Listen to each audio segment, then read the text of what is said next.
अस्सलाम वालेकुम दोस्तों। मैं आपको आज इस वीडियो में बताना चाहता हूँ कि आप किसी का व्हाट्सएप हैक करना तो किस तरह से कर पाओगे। इसके लिए आपको एक एप्लीकेशन की ज़रूरत पड़ेगी जिसका नाम है व्हाट्सस्कैन फॉर व्हाट्सएप। चलो मैं आपको करके बताता हूँ। आपको सबसे पहले जाना प्ले स्टोर में। प्ले स्टोर ओपन करने के बाद आपने सर्च करना व्हाट्सस्कैन फॉर व्हाट्सएप। तो ये आ गया है, इसको ओपन कर लेते हैं। हाँ, मैंने तो ऑलरेडी इसको डाउनलोड करके रखा हुआ है, तो आपको इंस्टॉल करनी पड़ेगी। तो मैं इसको ओपन कर लेता हूँ। ओपन करने के बाद क्यूआर कोड सर्च करना, फिर नेटवर्क की प्रॉब्लम है। हाँ, ये आ गया है, क्यूआर कोड आ गया है।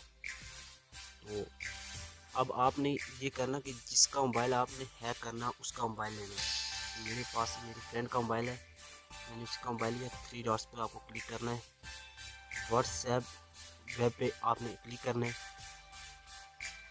तो आपने अपने मोबाइल में जो एप्लीकेशन डाउनलोड की है उसको स्कैन करना है अपने फ्रेंड के मोबाइल में। तो दोस्तों मैं आपको करके भी बताता हूँ। ये जो देख सकते हो आप दोस्तों, ये हाँ, व्हाट्सएप अब हैक हो गया दोस्तों।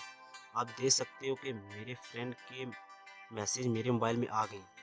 तो यानी उसका व्हाट्सएप हैक हो गया, मेरे मोबाइल में आ गया। मैं अब उसका व्हाट्सएप अपने मोबाइल में यूज़ कर सकता हूँ, जो वो उसके मैसेज अपने मोबाइल में मैं पढ़ सकता हूँ। तो सबसे पहले आपने ये करना कि एप्लीकेशन डाउनलोड करते हुए ये देखना कि एप्लीकेशन फेक ना हो। कम से कम जो सही एप्लीकेशन है उससे 10 लाख से अब